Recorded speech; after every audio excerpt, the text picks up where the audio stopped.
people go into relationships today with lots of expectations. Sex in a relationship is important. Some women are not experimental. You have to be experimental. You have to know your body. You have to know how to be able to, satisfy whoever you are with. But people will argue that if you don't taste, How would you know? how would you know that this person matches your libido? Before you eat a food or before you eat your food, it has to be enticing. It has to be appetizing. It has to be very sumptuous. People feel if a girl is built in a type of way, it has to be front and it have to be curvy, she's gonna really taste nice. I don't agree that the amount of angle 360 that you have dissected determines that relationship happens. Oh, How many people do you want to sleep with? Morally speaking, we're not even allowed to have this conversation growing up. How dare you talk about sex? Don't you think that's part of the problem? No, but people did. I know that my parents had Of course my parents had that conversation. Exactly, but it's not something that's so accepted in the community.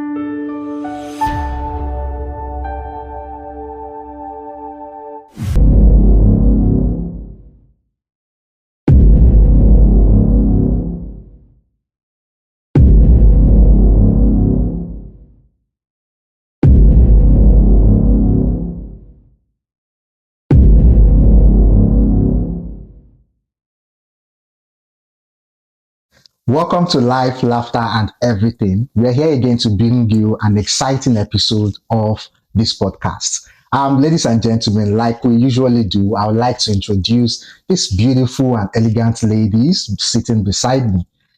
Starting from my left, she's always got the steez. I love to describe her as the lady with the steez, the life of the party. Ladies and gentlemen, let's welcome Zandy. Woo! Make some noise now. Thank you, Cosmos. Nice to be here again. Hi, viewers. I hope you guys are having the nice time of your life. Welcome to Life, Laughter, and Everything again today. And this beautiful lady, she has got the smile. She's got that laughter. She's going to make you laugh and smile. You don't just have a choice. Ladies and gentlemen, I welcome Lilian. Yeah, I want to see this. Yeah, interesting. Yeah, good to have you guys back. Yeah, I want to seize this opportunity to thank you for following us. Yes. Thank you for the views. Thank you for the comments, the helpful comments particularly, and the advices that you've given us in our last two videos. We appreciate them. Please keep them coming. Don't stop watching our videos and commenting on our videos. I would like us to do something really quickly, and it's important for us to. What is the Start. Let's Don't worry. I just want to, put us in a relaxed mood. Viewers, you will agree with me. It's important that you know your host.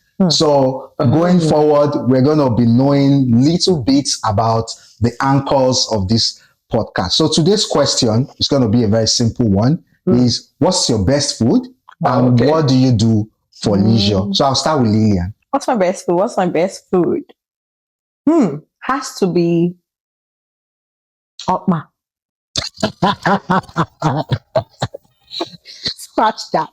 Has to be something from the family of swallow or has soup, salad soup, something like that. Please.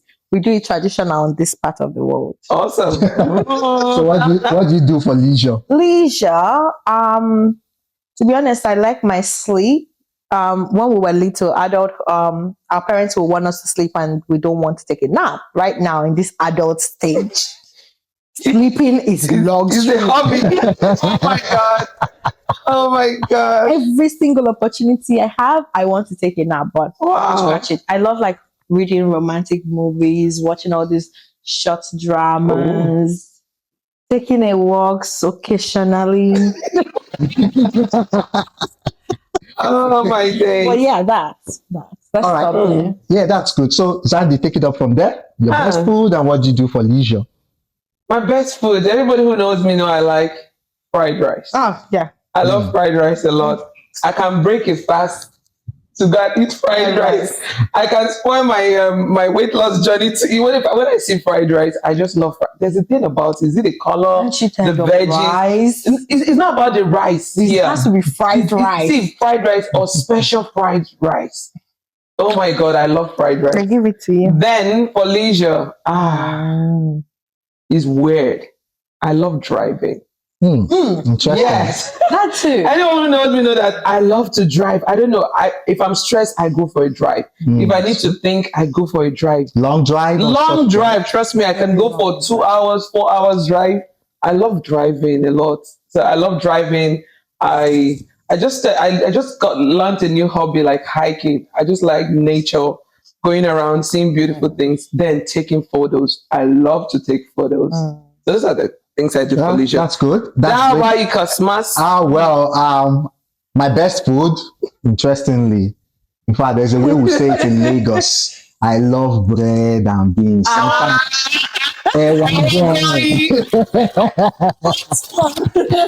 know. Do you want the street one or It has to be. No, It has to be the street one. The street one. has man, to be the street one. So I don't joke with that. With a very chilled water. Oh my to God. go Contrary with it. standard. Yeah, my God. yeah. That's it. interesting. That brings me back home. Like I feel like those kind Yeah. of food that we meet, like all those roadside food. I know. Then for leisure, of course, I love. Being in the lab. Nah, not the lab. Yeah, I love playing the piano. I love playing the piano. Oh, yeah. That's the music man. Give it up for the music man.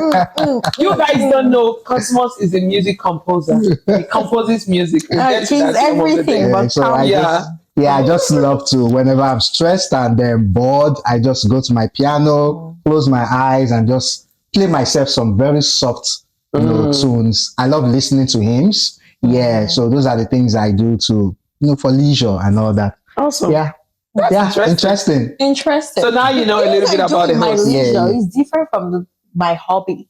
Hobbies are different. Yeah. Hobbies are different. Anyways, Do we even have hobbies anyways. as adults these days? Of Do course adults have not. hobbies? Yeah, we just grew up into a certain habit and it becomes like our staying hobby. in your room, Yeah. watching movies, scrolling through the internet, thinking of ways to make more money. Anyway, guys, let's move away from that. So the audience, tell us a little bit about yourself. Now that you know a few things about your host, tell us about your best food and what you also do for leisure. Please type it on the comment section. We'd love to see it. Yeah, we'd love to see it as well. All right. So you're welcome once again. So today, let's dive into it. Let's go straight to the point. So today's episode, we'll be talking about premarital expectations in relationships. Very important. And, it's obvious that people go into relationships today with lots of expectations. And it's often difficult to quantify these expectations in terms of what should and should not be, regarded as, an expectations in the context of relationship. So today we want to try as much as possible to unpack it in a way that would, stir further conversations, even among you audience. Tell us what you think, about the topic. So we'll go, in different pace and, we'll talk about this in different contexts. To set the ball rolling,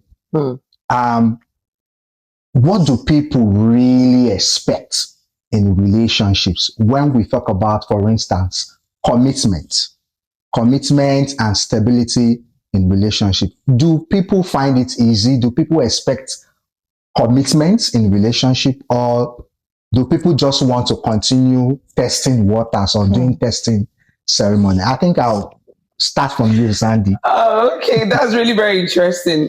I would say in our present world today, we see a lot of testing waters, but I would also say in starting a relationship, there has to be a very good level of commitment. So commitment involves you building trust. You're talking about sense of security. You're talking about, when you meet someone, what are those first conversations you have? What are you guys talking about? Are you guys laying it out and saying, okay, this is what we need to do, this is what we have to do? As in defining the relationship Define it from the start. I think that's where people get it wrong in the first place. So when you define your relationship at first, it will help you to be able to know what you're running with. But don't get it wrong. It might not be perfect. Commitment doesn't have to be perfect. There are mistakes. But when you, both of you, there's kind of a partnership. You're working together to say, we are committed to this. We will have to work with this. I made some promises. I have to be reliable. I have to be accountable for these promises I've made to you, for these things I've said I'm going to do. It's not just one sided, it has to be both ways. Both of them have to come out and say, this is what I want to do, and I have to stick to it. It has to be this way.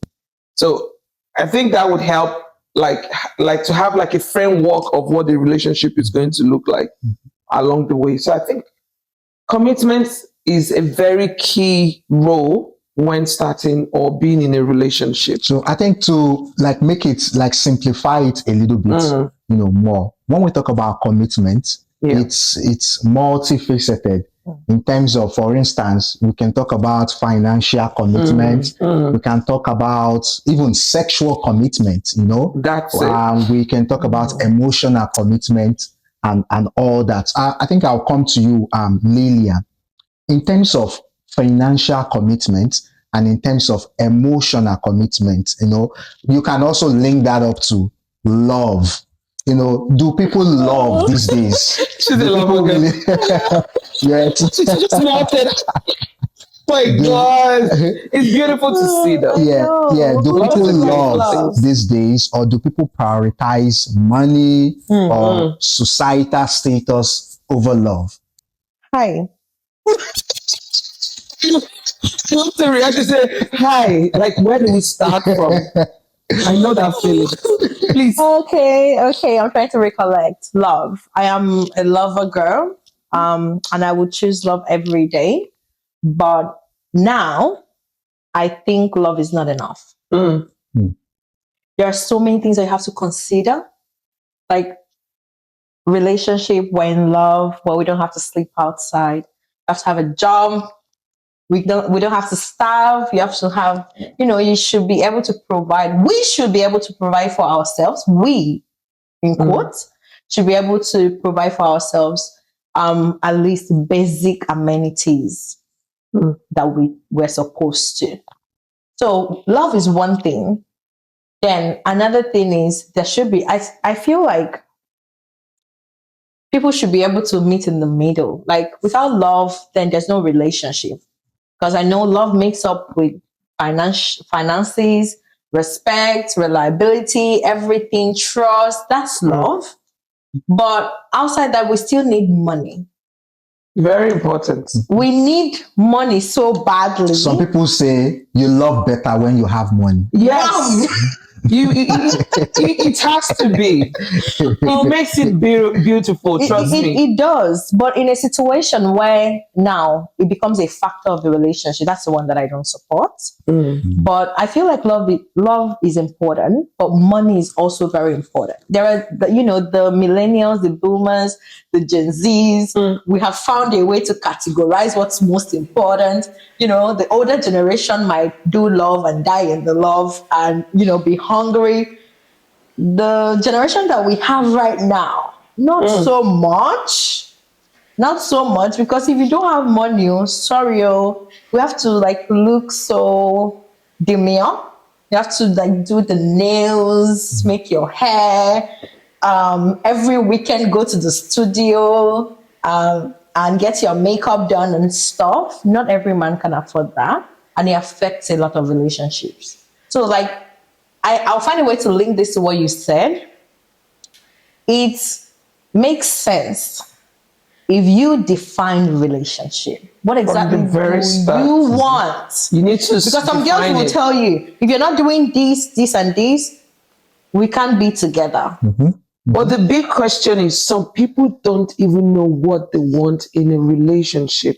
Do people really know what they want in relationship? Oh, that's a very big question. That's the first question. That's the big question. Let's not forget that in the relationship, sometimes that's when we find out that what we think we wanted in the relationship is not exactly what we wanted. People grow. In a relationship of 1 year, 2 years, you're not the same person. You're not. And people change. Different goals in the relationship changes. People have a lot of transactional relationship right now. That's what we see every day. The moment I can't gain this from you, or I can't be able to get to this status with you, the love disappears. But people term that being logical. A lot of people say, "Oh, be less emotional, be more logical when you go into relationship." Where Don't has you it think gotten us to? being logical also includes you also looking after yourself? It out for does, yourself? but being selfish. I'm so sorry. I'm usually so harsh, but being selfish in terms of being realistic is Or not logical. cool or logical. Yeah. You can have that conversation with the person. Hey, this is exactly what I want. But if it's not working, it's not working. Like, I think we've outgrown each other.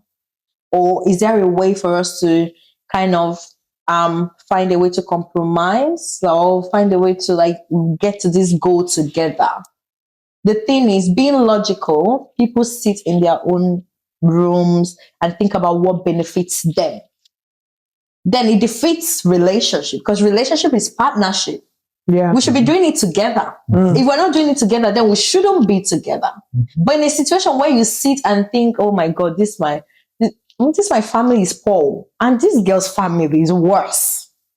But that girl's family, if I marry that girl's family now, I'm made. Transaction. And then you string this girl along, knowing fully well that you've checked out, thinking about yourself, making big moves with other people. But are you going to blame me for wanting what's better for you? No one's blaming you. Talk about it with that person and let that person go. Set her free or set him free, because it's worse with my gender. My gender have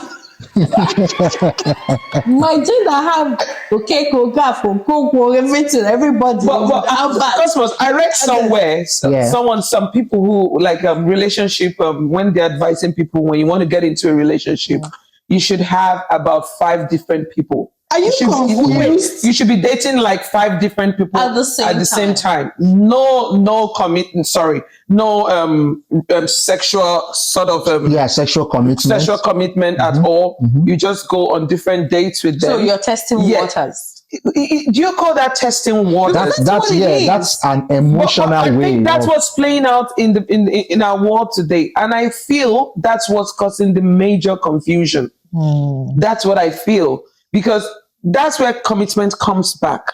Because you can't be committed to 5 different guys at the same time.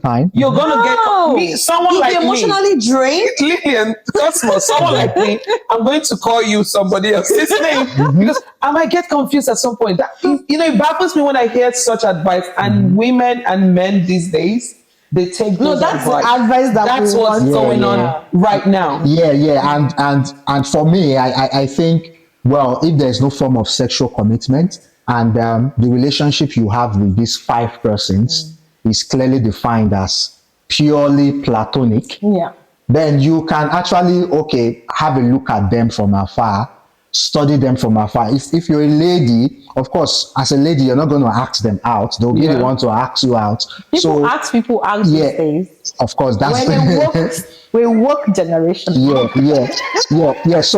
as a lady, at that point in time, you're just there. You're having a look at this. For instance, let's say there are 5 of them. Yeah, you're having a look at them, 5 of them from afar. You don't have any form of commitment, but all you're doing is having conversations with them. For me, I think that there's nothing wrong with that, as long as you're not leading them on emotionally. You're leading them on because you're having a conversation with them. And that's where Sandra said, define. What are we doing? That's right. So am I out to be friends with everybody and be platonic? How do I now have the engagement with you? When do I bring it down to looking at those life qualities that I want for a life partner? If it's people that want life partners. That's why. So I will talk yes. to Cosmos, Sandra, Lilian, That's everybody. why. Not literally talking to everyone. In my own opinion, not literally talking to everyone at the same time. You could, okay.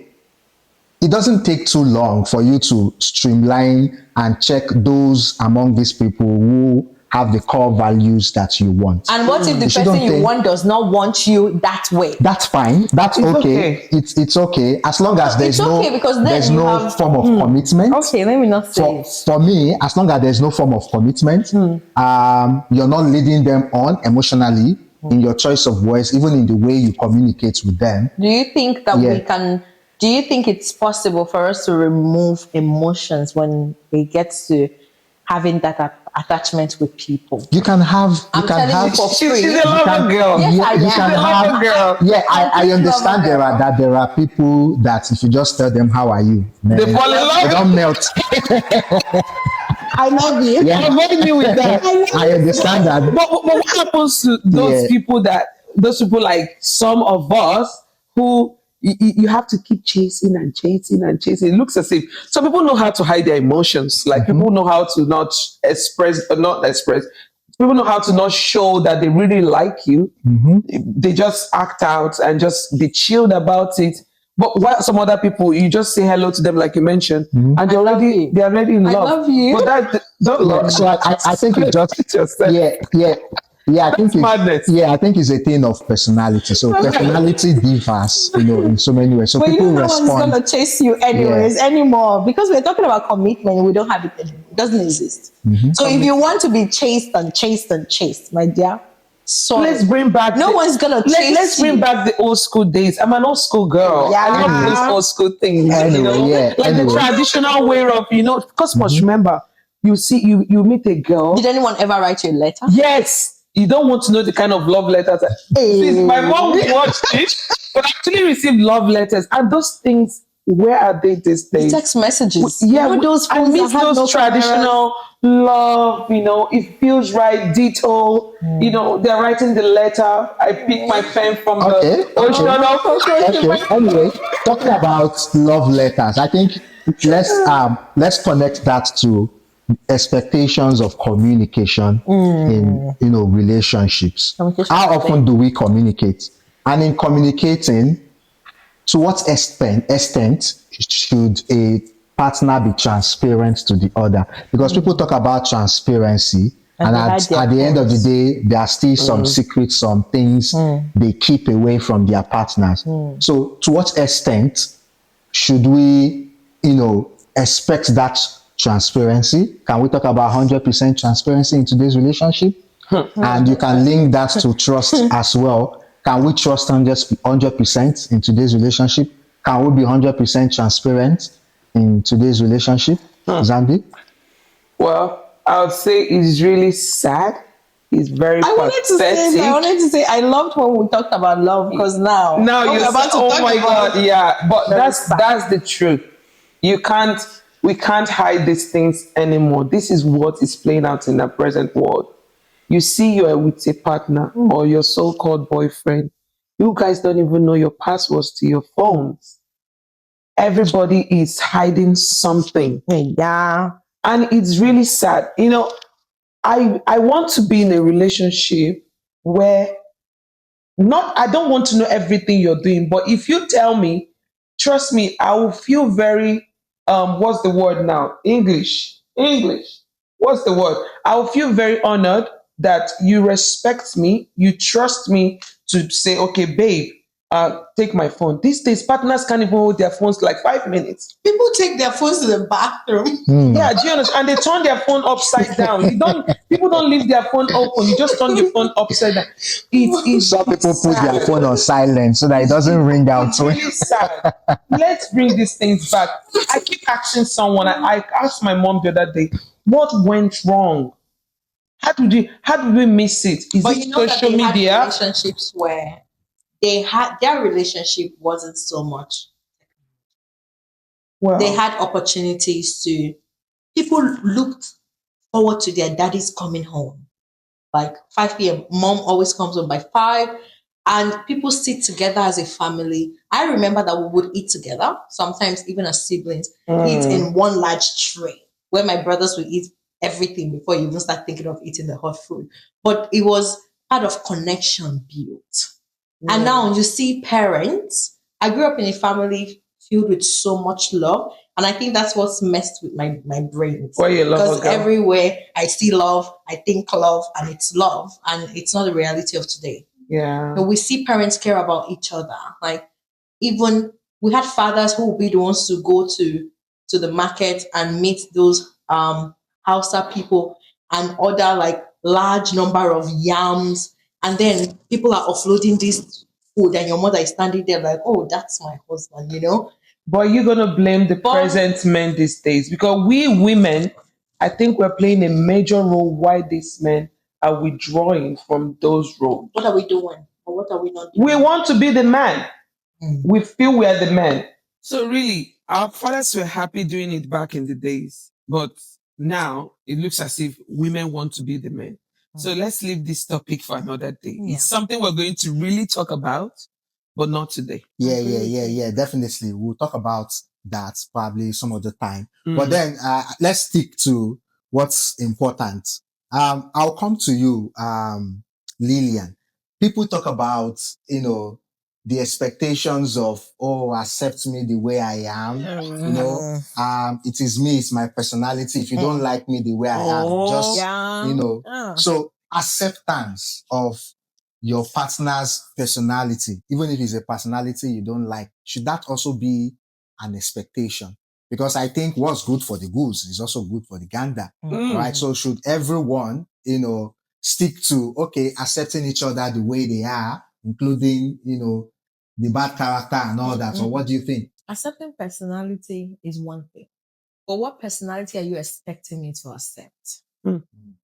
Because I'll not accept bad behavior. At all. I'll not accept philandering, community something. I used to be, it was in my there's past. so many things oh my God. So people are walking traumas and walking time bombs. And I shouldn't suffer for your past experiences. I shouldn't suffer for your failed character check. I shouldn't suffer for your lack of awareness, self-awareness, environmental awareness, emotional awareness, every awareness. You shouldn't be a clueless person and want to be in a relationship with me who is grounded. And worked on So yourself. if my brain is in the game, your brain should be in the game. Absolutely. We can talk about it. Fine. Relationships is about meeting in the middle. I feel, it's my opinion, that because I'm not perfect and never will be perfect, I don't expect that you will be perfect. But I want you to be able to work on yourself for me. And if you love me and I love you, we should both I was gonna say find that. a way That's right. to love each other the way we both want to be loved. So adjustment is an important expectation. Compromise. To come to a compromise. Yes, Yeah? we have to. There are things that you should let go. Don't say this is the way we used to do it in my house. That's how I was raised. Bullshit. My mother, my sister, my uncle, my family members. Don't say to me, that's how my past relationship was. Don't compare me. I don't expect to do the same to you. But we should define, again, back to that conversation. What do we want from the relationship? What do you expect from this relationship? What do you want from me? Sometimes the things you want from me are things that I cannot offer. But it doesn't mean that I'll go, it's never happening. But there are certain ways that we can have the conversation and find loopholes or ways around it. So that it's not so, traumatizing. So I don't believe in accepting the way I am. I find it rude, very disgusting. I'm telling you, because people use it. Yeah. It's so rude. It's so mean. I feel like you're a selfish person for you to say that to me. Because what about how I feel? There's a reason why I'm saying these things. So are you even hearing me? Do you want to show me that you care about me by even trying to work on those things, or just saying that's how I am, and then please, we're done. I can't do You that. don't even want to deal at all. It's giving me a headache. anyway, talking about how you are and talking about expectations of, your partner accepting your personality. You know, I will link that up to the debate, the controversy that we have today online about sexual compatibility and about premarital sexual expectations, Christians. you know, in marriage, in relationships, not I'm a marriage. Christian. Right? So where did we get it wrong? You know, that's one. Where did we get it wrong? And then secondly, how should acceptance also include accepting your partner's sexual preference? That's one. And then secondly, should that acceptance should also include doing everything you can to make sure that, you know, your partner, you guys are sexually, you know, satisfied. And then the first question people always ask from the onset is the fact that should people even have sex before marriage? Sandra. Set up. Well, I'm going to say this in two ways. Let's go to the controversy part first. What I would say, before you eat a food or before you eat your food, it has to be enticing. It has to be appetizing. It has to be very sumptuous. It has to be something, for me, before I eat, I have to plate it nicely. So that brings to that How do you sexual. know that it's sumptuous? No, That like means you have to test the physical. food. No, first, Okay. you have to eat See, all with your those, eyes. all those sumptuous looking food. Wait, come on now, chill. It has to be sumptuous. Tasteless You know what I mean, things. customers? When you see the food first, sorry, I'm using this as food or No, it is or perfect putting it as illustration. food because yeah. I don't want to say the words, but let's bring it back to what I was saying. Okay. First, before you eat something, it has to look good. Yeah. So that's what's bringing a lot of our women or a lot of people wanting to look a type of way, because you have to appear a type of way for you to look sweet, for you to look nice, for you to be able to taste good. Because before I eat, I have to make sure that what I'm eating looks okay in my eyes, right? So now in relationship, people feel if a girl is built in a type of way, it has to be front and it have to be curvy, she's gonna really taste nice. I brought my voice down because I know my voice is My so shame is that but let's be serious. I think sex in relationship is very, very important. Yes, because say it. I'll say it as it is. If they Because chase you out these of the are house, come and live in my house. I'm a big girl. What are you talking about? I'm a big girl. I can take care of myself. I can take my full chest. So let me tell you, sex in relationship is important. If some women are not experimental, you have to be experimental. You have to know your body. You have to know how to be able to, satisfy whoever you are with. But another thing again is that satisfaction depends on the other person. I might bring my A game, but my A game is not enough for you. So what happens? You want to go about tasting every other thing? But now the question is, who makes these rules on how these things have to be? Right? Well, there are religious now we're going to the religious to aspect this. of it. Yeah. Now the religious aspect of it tells us you don't have to. Some religion don't advise people to have premarital sex before marriage, right? While some other religions, not that they preach it, but They are liberal. Yeah, they are liberal. They are very open-minded about it. But for my religion, you don't have to experiment. You can courtship is okay, but tasting yourself or being into that sexual relationship is a no-no. But people will argue that if you don't taste, How right? would you know? How would you know that this person, let me just say the word, matches your libido, for instance? How would you know? See how we're talking about tasting like apple. Yeah, you have to taste this thing. Now, I agree with you. Everything you said, 100%. I think this is the reason why people pretend these days. I do not agree. People are pretending that they are not getting it, while in the recent they are. My darling, I don't agree that the amount of angle 360 that you have dissected determines that relationship happens. Oh, how many people do you want to sleep with? Now let's begin. Morally speaking, Mm. morally, we're not even allowed to have this conversation growing up. How dare you talk about Don't sex? you think that's part of the problem? No, but people did. I know that my parents had Of course, my parents will have that conversations. conversation. Exactly. But it's not something that's so accepted in the community. You just don't wake up and start talking about sexual intercourse and blah, blah, blah. Because in as much as it creates awareness, it also brings curiosity to these kids Yeah. wanting to figure out what it is people are talking about. Mm. And that leads us to that premarital sex. But we're talking about people who are now adults. Yeah. I feel like you should do what rocks your boat. Of course. Morally, we don't do sex. But your relationship, you define your relationship with your man.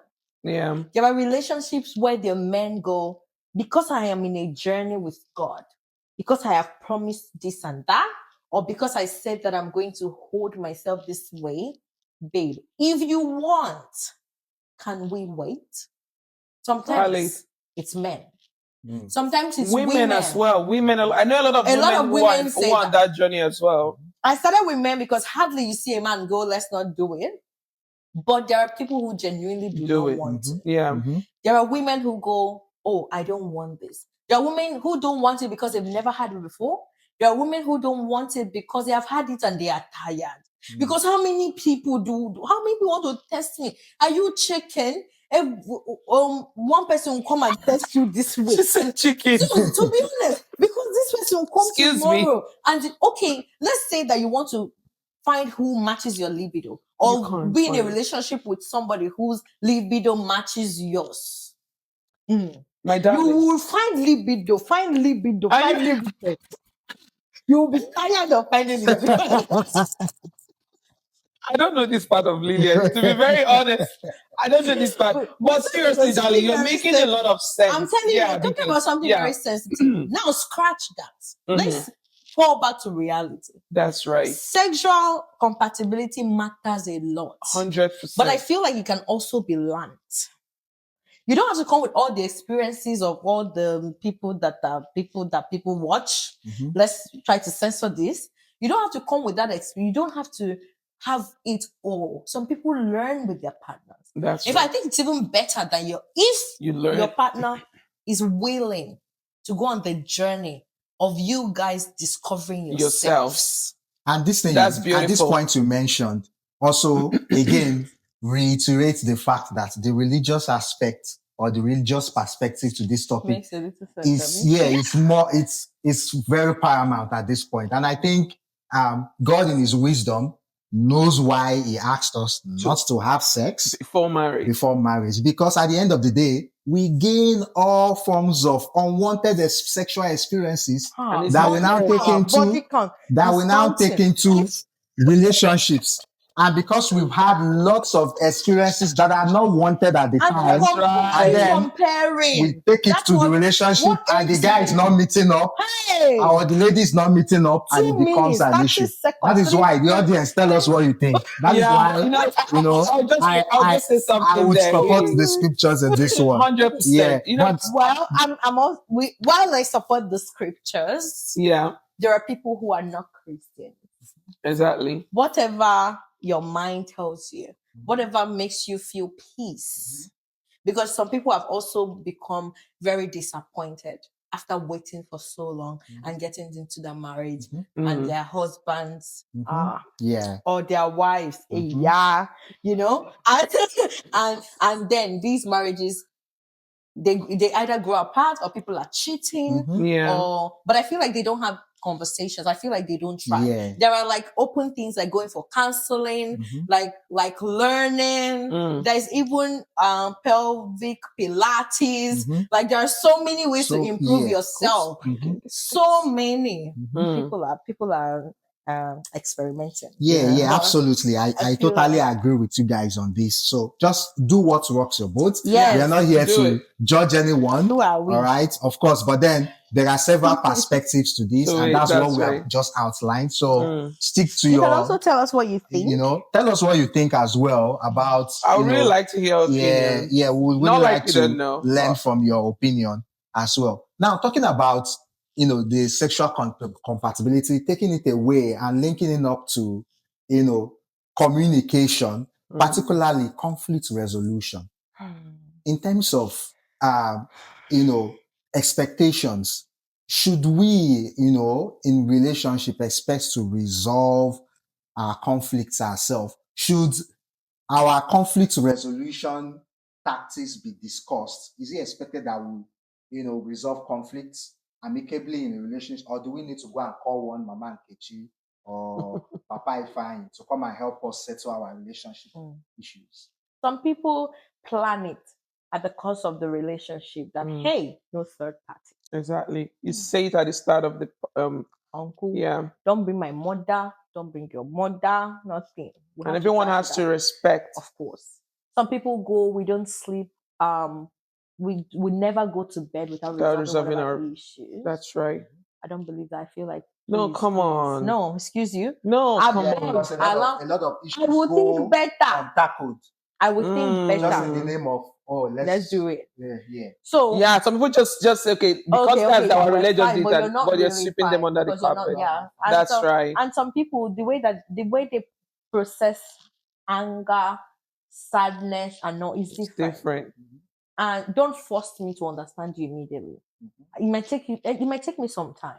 And I don't expect to understand your perspective. We grew up differently. That's We're two different people. Like you would do something and be like, wow, so people do this? Because I've never seen it in my life. And so would you. You'll be surprised. At the course of the relationship, that's when you discover a lot of things. It's a discovery. And it's part of the beauty of relationship if there's no judgment. That's right. If we are going through conflict, de-escalation, we can't do it. There are people who, even in the Bible, they said, go to the church, call your family elders. Now it's easier. There are marriage sponsors. There are best friends too, even though some best friends are evil. There are best friends and best friends of husbands and best friends of wives, people who are articulate. I think the main point there is the marriage sponsors. These are the people who should, I think, in my opinion, but you know that there are also people who are biased of ensuring that because if you involve your parents, for instance, it's just natural for them to take sides. And I wanted to say it as well. Right. So marriage sponsors, it might be a family who has been like family to me. It might be my parents' best mates or your guardian, and then they sponsor me and my partner who doesn't really know them. Sometimes when these things come up, they take sides. We're all human beings. So if you find an objective person, it doesn't have to be like your marriage sponsor, but it's their, responsibility of the people, as the people who stood behind you to help you, guide you to your marriage, especially because they're going through it or they are in it or they are out of it or whatever their situation is. I feel like we should talk about it first. I was going to say that, yes. I don't like everybody coming to my business. I hate when people know my business. I like to, sit perfect like nothing. My world is not falling apart. Knowing that my person is the only one that knows that even if we're at the function and both of us didn't say good morning, the world doesn't have to know. The world doesn't have to know. They don't have your to know. Ability to talk about it amongst yourself, both of maturity. You. I think that helps both of you. You're growing together. You're talking about your problem. Someone else doesn't have to know, because when people get to know, it brings some sort. It's not just see finish. It brings some sort of pressure on the both of you. Someone is pretending for the other person to be like, okay, let's be good because someone else knows this thing. But if it's hard to be both of us, there is no shame. There's no judgment. We're talking about it. You're angry with me. Let's talk about these things. When you're ready. Yeah, when you're ready. Just take your time. Because I think we put a lot of pressure on ourselves when conflicts come up and we're not able to. People just fight to break up, But I feel in a relationship or in marriage, you don't fight to end the relationship. You fight to even become better, to learn from yourselves. Yeah. What about those partners who are evasive? There are people who don't like accountability. That's the part. That's when we now need maybe a therapist. We're never talking about therapists in this. Don't we need therapists? Yeah, of course. You can get a therapist or reach out to some marriage counselors for them to be able to advise. But I think an invasive partner is not helping. No. It's not helping. It makes it anyway, worse. because if you have the interest of your partner at heart, Yeah. you will do everything possible to Yes. resolve your Oh. conflicts amicably. Oh, look at You Lily. understand? You do everything Such a possible lover to girl. resolve it. Right? So you don't need Yeah. to prolong. The more you prolong it, the It more makes you it guys worse. drift apart. Yeah. And the more the wound gets Yeah. more sore and all When you that. don't So, talk about things, yeah. you don't know what is going through your mind. And some of us are movie directors, producers. We like overthink, and because you've not spoken to me and I don't know your perspective, I Yeah. create a narrative. As you assume things. I produce the movie and wax it, and it might be on fire. Oh, And it's a different thing and the from what's speed. going Yeah, on. yeah. And that's why it's good to speak out. Yeah. Communicate. Yeah, Talk don't- about it. Yeah, talk about it. At least And even then- tell me what's yeah, going and- on, and then And it's also important for we to reiterate that partners should listen to each each other. It's not other. enough to just Yeah. talk about these things. Are you listening? All right. If I communicate to you, if I tell you how I feel about something, do you even hear me out? Do you first of all acknowledge that Mhm. you heard me, and then you're gonna, do the needful take action? And how you communicate it also matters. Yeah, very That's important. very important. Tonality. How you Yeah. communicate really is. Imagine me coming to you and I say, Cosmos. You see, the other time the way I say, Cosmos. How about now? Come Yeah, on. yeah. Do you understand? But then The at tone. But then it's good to communicate well. But it's also important that we don't also overemphasize on how the message was delivered and then throw away the message. Because sometimes people, hide under the excuse that And start it's to the way cry. he talks to me, the way she talks to me. But then what this person says is the outright truth. That's true. Can we Right? talk about the So- people that advises our partners when we have conflict? That's a big topic for another day. Because That's a big topic. Yeah, of course. Yeah, That's a big topic for yeah, another day. people are It's crazy. entitled to, Yeah. because yeah. no matter how much both of you talk about it, and he or she takes it out there, and those cancel that Yeah, he those or are she the has. third parties that shouldn't If come in. they talk in the about first first place. Because before a conflict escalates, then it must have been difficult for you to come to a peaceful resolution. At that point in time, you need to get an objective and neutral person that would come in to, bring peace, to resolve, and not to escalate further. That's All right. So I think that's the point. I believe we've said a lot of It's been stuff. a day. Yeah, it's been a Yeah. day today. So our audience, to wrap it all up, we've been talking about premarital expectations in relationships. So let us know what is that particular thing you expect from your partner. Let us know as you go into a relationship. Let us know in the comment section. What is that? Just one thing, that particular thing that is your deal breaker that you expect from someone you want to go into a relationship. Share it with us so that we can learn from you. And given all that has been said, at the end of the day, there's no particular formula to this. Absolutely. Of course. And bear in mind that as you expect things of your partner also expects things from you. Na What's good collabo. for the goose, it's good for the gander as well. So please let's bear that in mind.